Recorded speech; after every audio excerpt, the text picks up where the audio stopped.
Hello, Dog Pound South campers.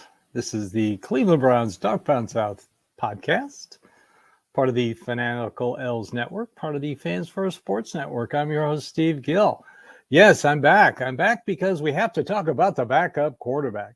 It seems Browns fans are just completely unhappy about the backup quarterback position. Now, Thursday night, all of us felt that Jameis Winston was a better fit for what the Cleveland Browns are going to do schematically on offense. I agree with that statement. Joe Flacco was a nice story last year. It was a magical season. It's time to move on. We got to build, as Jarrell said, we got to build consistency. And a new offense featuring Deshaun Watson, who is your starting quarterback, who's going to be your starting quarterback in 2024 and 2025. Sorry, there's just no getting away from that. I think a new offense run differently than the little tweaks here and there Kevin Stefanski did last year. I think he'll be more consistent and he'll stay healthy.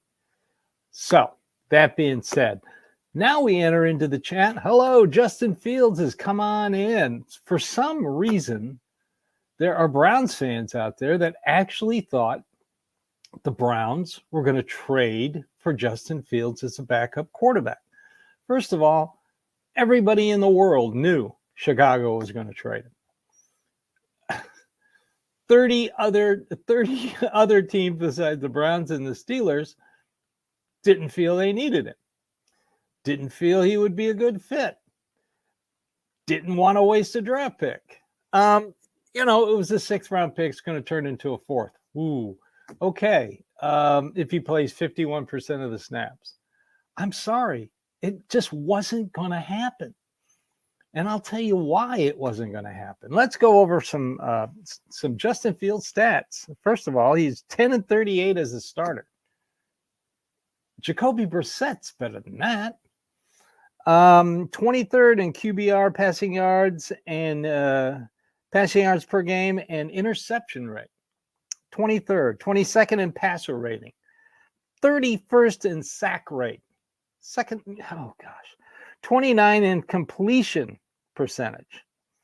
Okay, those are his statistics as a starter with Chicago. It wasn't going to happen.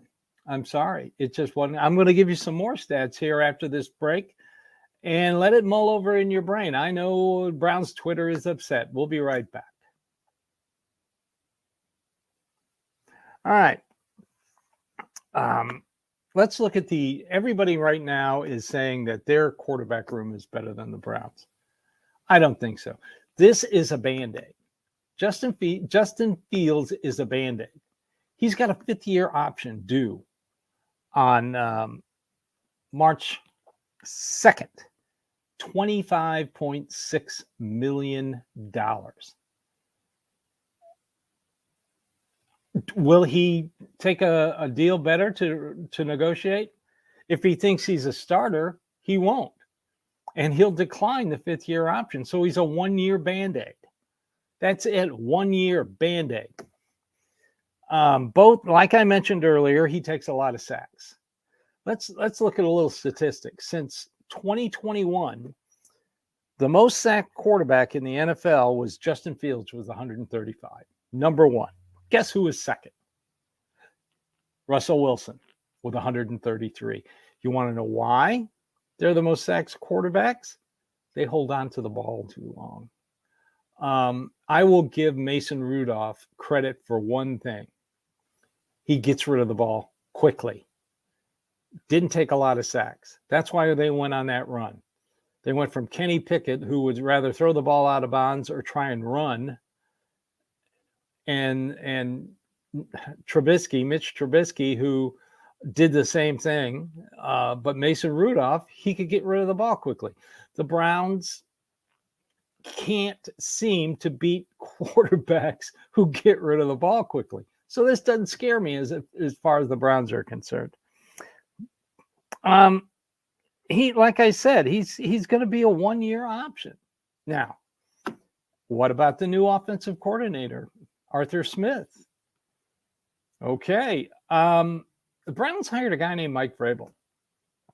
He was the offensive coordinator for Mike Vrabel.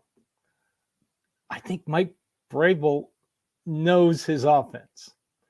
I think he can really, really help the defense on consulting about an Arthur Smith offense. Also, yes, I know when he was the OC, the first year he was the OC with Tennessee, they lit it up with Ryan Tannehill, Derrick Henry, and Jonnu Smith.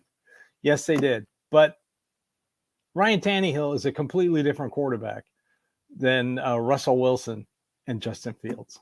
So this does not scare me one bit. These guys are going to do what they always do, hold on to the ball too long. That offensive line for Pittsburgh isn't going to be able to hold up. Now, I will give Pittsburgh credit about one thing. Their defense got a ton better. Patrick Queen is a stud. And in that defense, he is going to be a major problem. So it's going to be Pittsburgh again. They're going to probably win 9 or 10 games. They'll keep their heads above water. Will they make the playoffs? I don't know. I don't think so. Right now, I'm saying they don't. But their defense is going to be phenomenal. So that's it. This little quick hitter we had to talk about. Don't worry about the backup quarterback, Browns fans. You've got 2 good ones. And you got DTR. They've got quarterback room. Solid quarterback room. Very good quarterback room. Let's wait until we see what the offense is going to be like before we criticize the decisions made by a front office that is an outstanding front office. All right, this has been a quick little information update from the Cleveland Browns Dog Pound South podcast, part of the Fanatical L's Network, part of the Fans First Sport Network. Again, thank you for watching, listening, following. I'm your host, Steve Gill. As always, go Browns.